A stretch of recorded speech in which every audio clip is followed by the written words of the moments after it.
Hi, and thanks for joining me on the channel today. This practice is a beginner-friendly back bend flow. So if you are just starting out in yoga, or even if you've been practicing for a while, I think back bends can still carry that persona of being a little intimidating, challenging, maybe a little scary, especially for those of you that might have back pain already or maybe have some sort of injury that you're recovering from. But remember, with all things in yoga, we can step it up as much as we want and we can take it back as much as we want as well. So in this practice, we will have a very gentle warm up to the spine and through the core, eventually leading up to our peak pose today, which will be camel. And of course, we can come as deep into our camel as we want or just take it easy for the day. So come onto your mat. We'll go ahead and get started, and we'll take a child's pose just to begin with. So sitting back on your heels, you can keep your knees together, or if you would like to take a wide-legged child's pose, that is fine. I just suggest taking your arms out in front of you just to begin.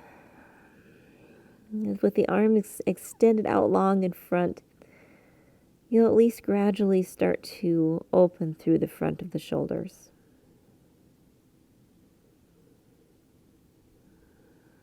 And we'll start to transition from our normal breath to a more controlled breath in and out through the nose. In this child pose position, you can really feel the inhales travel down through the length of the body, expanding through the arms and the shoulders and going along the back side of the spine until it reaches all the way to the tailbone. And on an exhale, maybe you sink the arms a little deeper into the mat. They feel a little bit more heavy. The back rounds just a little bit more as the shoulders spread wide.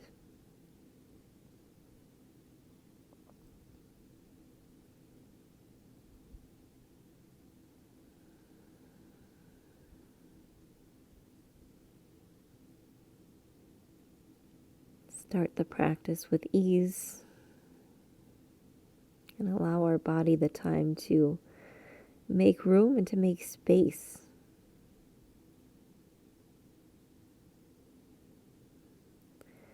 On the next inhale, let's slowly push ourselves up to an all fours position. Again, just heating up that core a little bit with some cat and cows. Let's inhale as we drop the belly, gaze looks up. And on an exhale, push into the hands, push into the shins. As we round, tuck the chin, look through the legs for cat. You can take this at your own pace. Use your breath. Inhale and exhale with the flow.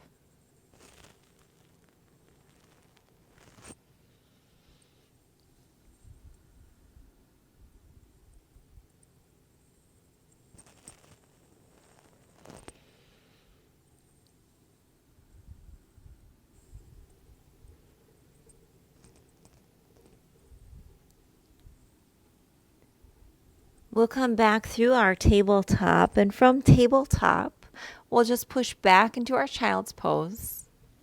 Feel free to allow the arms to extend out a little bit further, make space.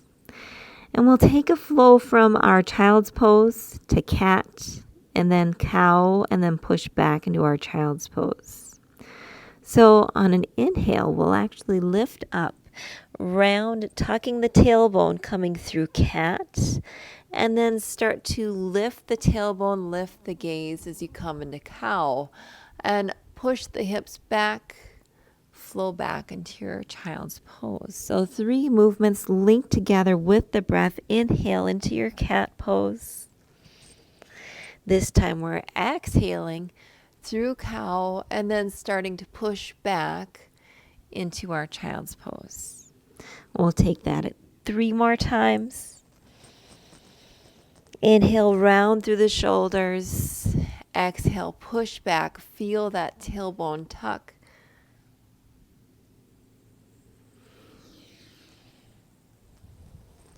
Inhale up, and then exhale one more time into our child's pose. Take one more inhale here. Exhale, release it out. And then we'll go ahead and come up into our tabletop. Tuck the toes, push back into your first downward facing dog of the practice. Feel free to let the knees be bent deeply as you start to wake up the hamstrings and wake up the back of the body. I like to lift each foot off of the mat one at a time, almost like I'm a puppy that got his toes wet. But I find that it wakes up my calves and my toes and the bottoms of my feet a little bit more. When you're ready, you can start to come to stillness in your downward facing dog. And we're going to take a few flows here as well, moving very slowly. So on an inhale, we'll start to rise up onto the balls of the feet, keeping the hips high, starting to round into the upper back as we shift the body forward, coming forward as we roll into our plank pose using your breath. Okay, this is not going to be just one breath. You'll probably have 2 to 3 breaths as we flow through each posture. But we'll come through our plank pose and allow the hips to start to drop towards the mat. So the toes stay tucked. You may need to walk the feet out a little bit more to lengthen and allow space for you to hang the hips in your upward facing dog, or as I like to call this, a hanging dog, as the knees are lifted and the toes are tucked. From here, we'll start on an inhale and lift the hips.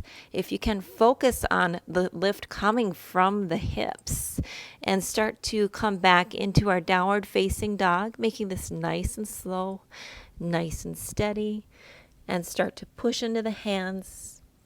Lift that tailbone up towards the sky, and we're back in our downward facing dog once more. So let's try that again as we come up onto the balls of the feet. We roll over onto the toes. Keep that nice rounding in the upper back as we come through plank. From plank, slowly drop the hips. Try to keep a slight bend in the elbows. As the hips drop, the gaze starts to come up. Keeping the chest lifted, feeling a lift coming from the sternum. And then from here, begin to slowly lift the hips as we reverse the motion and come through plank. And then continue to lift the hips as we push all the way back into your downward facing dog. Take a nice inhale in through the nose. Release it out through the mouth. On the next inhale, let's lift that right leg up towards the sky for 3-legged dog. So the hips are about square and you're activating that right leg. Lift it as high as you possibly can. And then start to bend that right knee. Exhale as you draw it in towards the chest, and then come into your knee to chest plank pose. On the next inhale, let's lift that leg back up to a 3-legged dog. And then exhale, bending the knee, draw it into the chest, really rounding through that upper back by pushing into the mat with your hands and making space for the right foot to come between the hands for your runner's lunge. Now from here, we'll drop that back knee down, untuck the toes, and just take a pause in our low lunge with the hands still on the mat. Get a feel for your hips in this pose. Give them a moment to acclimate and get used to a little stretch here. When you're ready, we'll start by taking the hands to the top of the right thigh and then press the torso upright. Again, stay sinking into that hip. Use your breath to relax. Double check to make sure that your knee is directly over the right ankle. And then from here, we'll push back into our half splits. So take the hands onto the mat and then straighten that right front leg. You might need to lift the right leg and come forward slightly so that you can keep the left hip over the left knee. From here, let's inhale, straighten the spine, and then exhale, start to fold forward, keeping the back and the spine as flat as possible.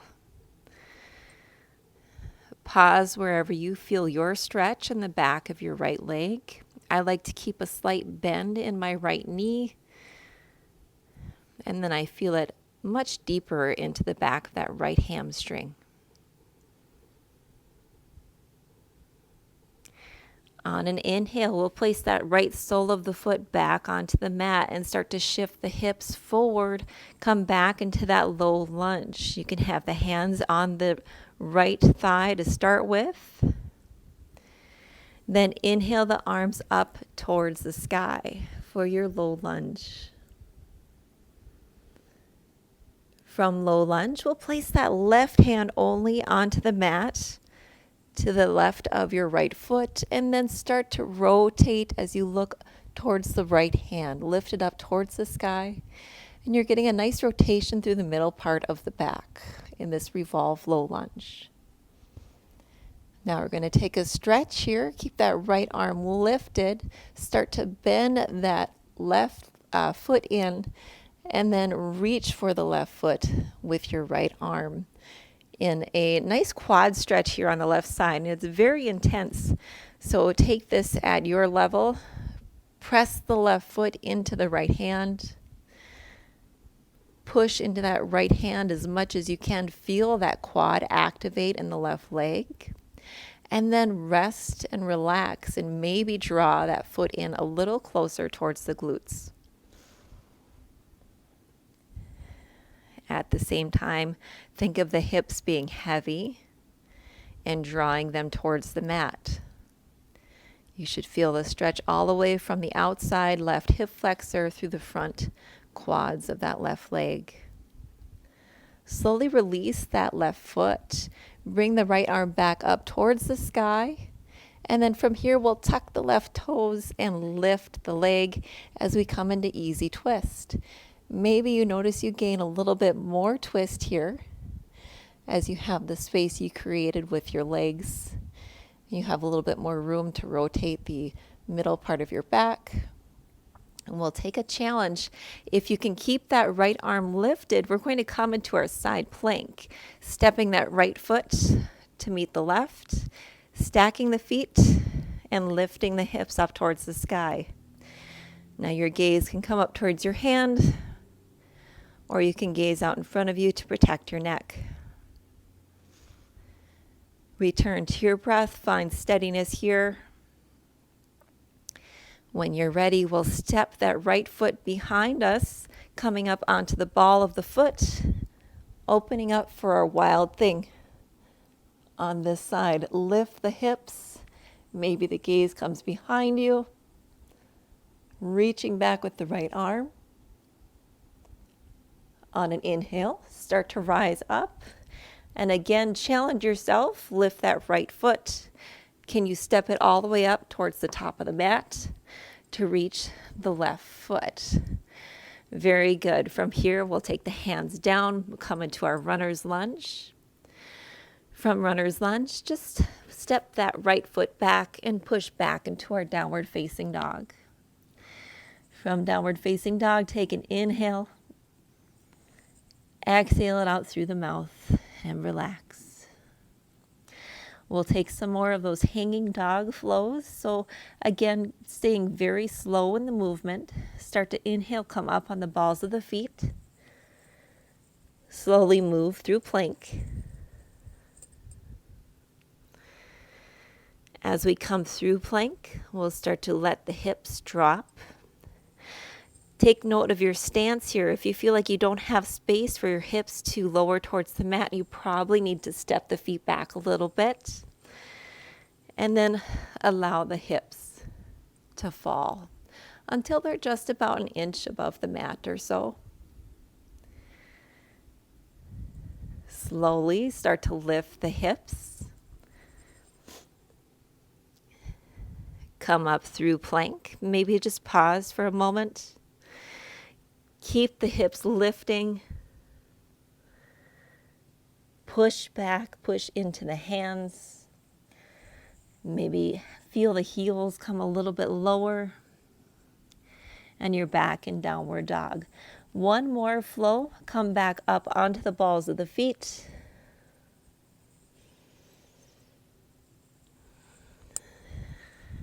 It might be slow, but that does not mean it's easier. We'll come through plank. Hips start to shift downward.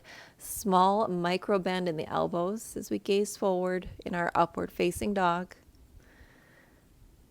Lifting with those hips.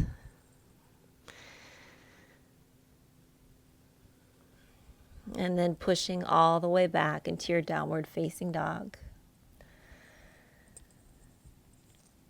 Very good. From here, let's lift that left leg up into the sky. So we're in our three-legged dog on the left side. Hips are about even, facing forward, lifting that left leg as high as you can. From here, we'll bend that left knee, start to shift forward towards a plank, and draw the left knee to chest. On an inhale, step it back, lift that left foot up towards the sky once more. Exhale, draw the knee in. Continue to push into the mat, round the upper back, make space for the left foot to plant between the hands. And then you can untuck the back toes as you lower the back leg. We're in our low lunge. Let's start with our hands on the mat again, letting the hips get a moment to get used to this position.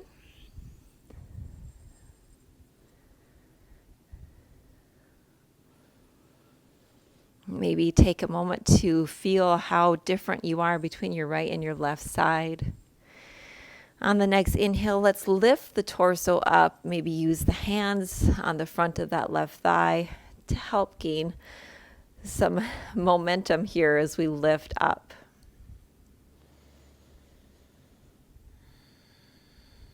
Now you can stay here and stay lifted as we push back into our half splits, or you can take the hands towards the mat and use that to help yourself push back, allow the hips to settle back. Again, take a look. Maybe you need to adjust so that your left hip is more over the top of the left knee.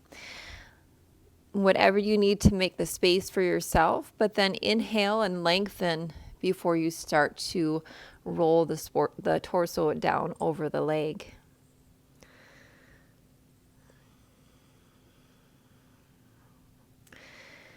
Remember, it's important to use the breath in these intense stretches like half splits. It can be very easy to tense as you come into some of these. And if you use your breath, it will help ease the muscles and reset the nervous system so you can recognize that you are practicing in a safe manner and your body can understand that it is safe and protected. On the next inhale, let's come back through our low lunge.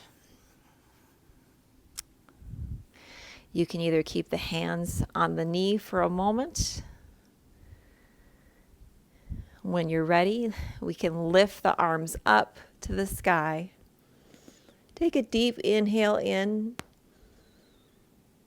On an exhale, let's lower that right hand down towards the mat, and we'll twist and gaze up towards the left fingertips for a Revolve Low Lunge. Focus on letting sunshine fall onto the top middle portion of your chest, so your heart center. From here, we'll bend that right foot in as we circle the left arm behind us. Maybe take a hold of the foot and then activate that right quad by pushing the foot into the hand like you're trying to kick your hand. And when you feel ready, you can relax and maybe pull that foot in a little tighter, a little closer towards the glutes. Again, remind yourself to sink into those hips, and then you'll feel it also all the way up through the hips. And we're working a lot into the quads and the hips before we start our back bends, just because that really supports and helps us get into these back bends a little bit deeper. You know, when your hips and throughout your lower body is tight, it can really make for a tight lower back and affect your lumbar spine. So if you have any issues in your low back, you might have some really tight hips. When you're ready, release that back foot, lift the left arm back up towards the sky, and we'll tuck those back toes as we come into our easy twist. Maybe you find a little bit more space throughout the middle part of the back, and you could feel yourself rotate a little further. From here, we're going to step back into our side plank, stacking the left foot on top of the right.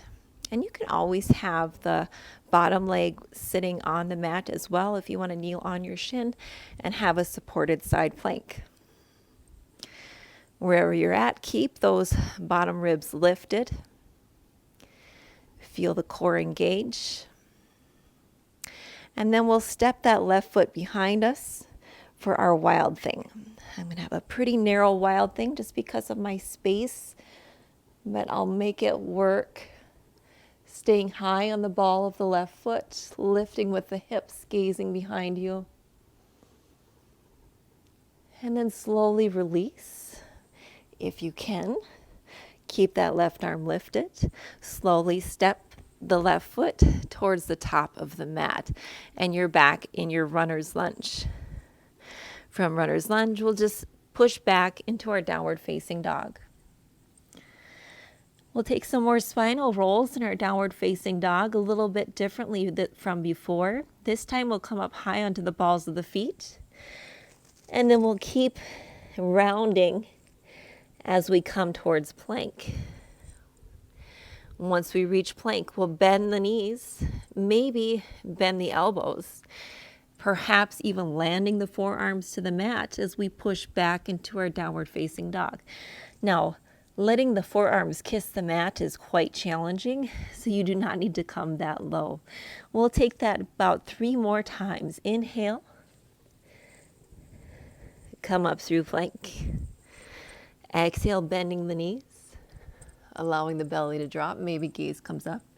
And then push back, downward facing dog. Inhale, rounding to plank. Exhale, push back.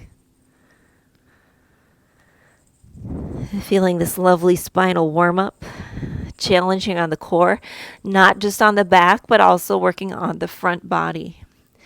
Taking a pause here in your downward facing dog. Inhale. Exhale, release it out. From here, we'll come back up onto the balls of the feet.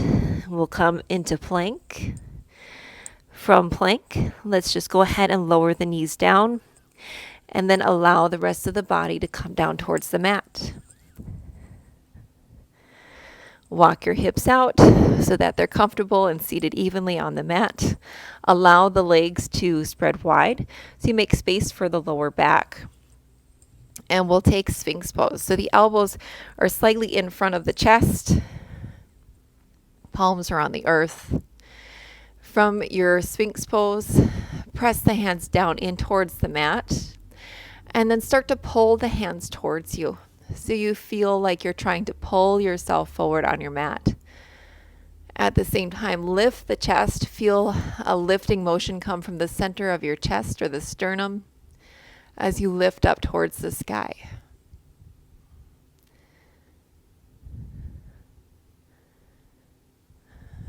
Relax. From here, we'll start to lower and take the hands directly in front of the shoulders. And then from here, press into the hands. Keep the elbows bent slightly as we come up into our Cobra Pose. So coming much higher, deepening that back bend, still lifting from the chest, feeling it reach towards the front of the room. And then exhale, release. This time, again, we'll play in the placement of our hands. So we'll take them a little bit forward. maybe about 5 inches from where they were, and then take them a little bit out to the side, so probably off of your mat. And then from here, I like to be up on my fingertips and then round through the back. Allow the elbows to come out to the side as you push up into your seal pose. And then from here, we'll roll back down. Allow the chest to sink. The head comes last. And then pushing back up, using the fingertips to help guide yourself and allow yourself to flow from the mat and then back up into your seal pose. 2 more times.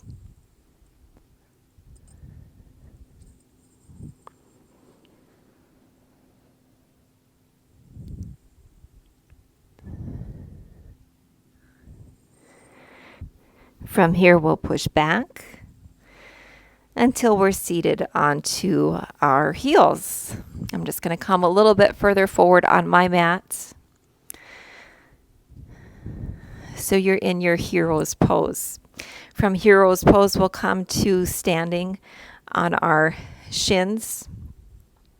And taking a prep for our camel pose, we'll begin just by having the hands to the lower side of the back. Your wrists will settle in just about at the space where your glutes start to round.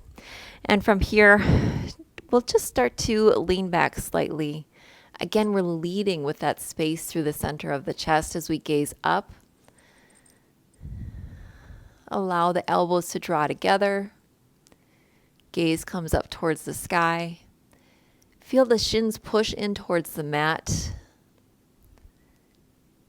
The hips stay forward, but we're really emphasizing that lift. And the back bend isn't so much, we don't want to think about the back literally bending, but we want to feel about creating this space and support through the front part of our body and opening up through the chest. You should really just call these heart openers.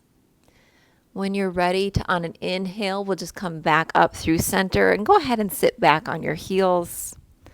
We'll take just a quick pause.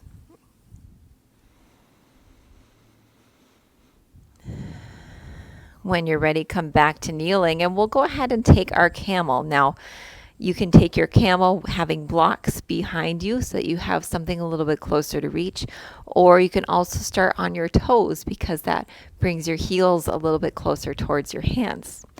Now, when I start camel, I always like to lean slightly to one side, catch a hold of that heel so I know where I'm at, and then bring the other arm around to reach the other side. Sometimes it's very hard if we reach back all at once and we're shifting and we're falling and we're flailing. So just very gracefully come to one side. You can even look at where your foot or your heel is, and then take the other hand towards the other heel for your version of camel. Again, think about opening up through that front part of the body. This is also a really good shoulder opener. You'll feel the front part of the shoulders opening. You can keep the neck up, gazing up if you want to protect your neck a little bit. Or if you're comfortable, you can allow the head to drop back. Stay lifted in through the chest. Feel the quads engage. When you're ready to come out, release one hand. It doesn't matter which one it is. But take that hand directly in front of you. Keep it straight. And then feel it pulling like you're using a rope to pull yourself up slowly and to come out of your camel pose. And then from here, we'll just go ahead and sit back on the heels. Taking a little twist to recover. Let's just take the left hand to the outside of the right knee. Gaze towards the right shoulder. And then we'll switch it. Bring it around to the opposite side. The right hand to the outside of the left knee. And look over the left shoulder. Very good. From here, let's just kick those heels out from underneath us, and we'll come to our backs. Rolling into a nice bridge pose. So drawing the heels in. Arms are extended at your sides. Start to peel the tailbone up off of the floor. Maybe walk the shoulders underneath you slightly. And then again, thinking more about the front body than you do about the back body, because obviously we are engaging the back body to lift. But think about pulling the knees towards the front of the room, lifting up through the quads, feeling the top hip points lift towards the sky. Your chin is slightly tucked, but you should be able to talk in this position. You should not be super scrunched and tight in the neck. When you're ready, slowly walk those shoulders apart and then allow the spine to peel back down towards the mat. From here, we'll take a spinal twist. Shift the hips about 1 or 2 inches over towards the right to allow the knees to drop towards the left. Place the left hand to the outside of the right thigh, and then take that right arm either into a goal post or a T shape, whatever feels good for you. And you can gaze at the right hand, or you can keep your gaze looking upward towards the sky.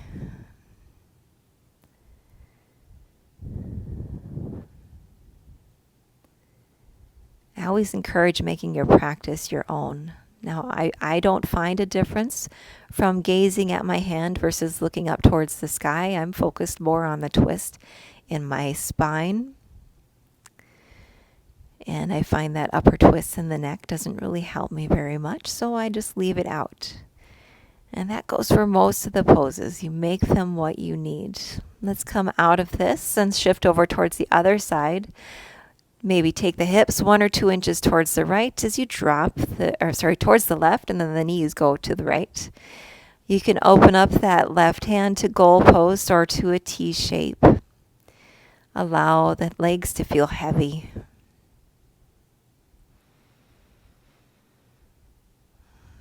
Even though the spine is twisted, it should be in about a straight line going down the mat. This is a great time to allow the breath to maybe settle in. Perhaps we had the heart rate pick up a little bit with our back bends, increasing the rate of our breath. We can start to allow that to come back with ease. And when you're ready, we'll come back onto our backs and extend the legs out long. Let those feet rest and open up as the arms also come out to the sides for a Shavasana.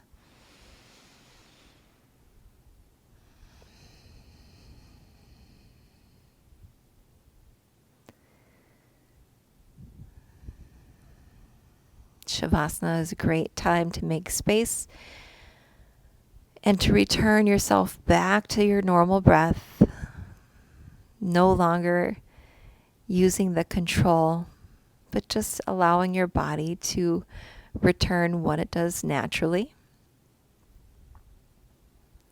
Take a note here of any heat that you feel in the body, any difference that you have now versus from when you started.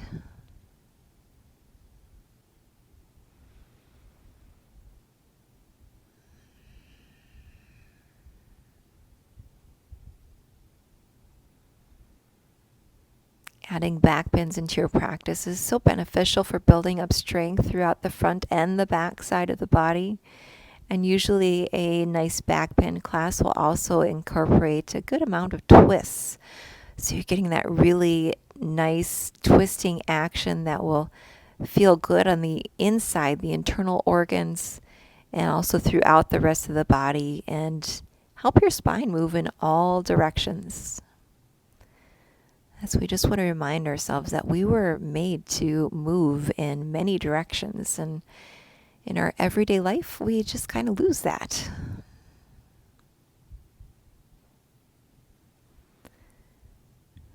When you're ready to come out, you can start to wiggle the toes, wiggle the fingers, maybe roll the ankles. And from here, you can either roll onto your side, or if you would like to take a hold of the legs and just give yourself 1 or 2 rocks up to sit, that's fine too. And we'll all join each other back at the center of our mat. Go ahead and cross the legs. Inhale the arms up to the sky. Draw the hands down through heart center. Close the eyes as we close the practice. As always, thanks for joining me. I hope you really like this backbend practice. I can have more beginner quality practices like this, or also have more advanced versions as well. I truly love a good backbend practice and like to make this part of my week multiple times during the week. So if you would like more, go ahead and leave a comment below. Be sure to hit subscribe. And as always, have a great day. Bye.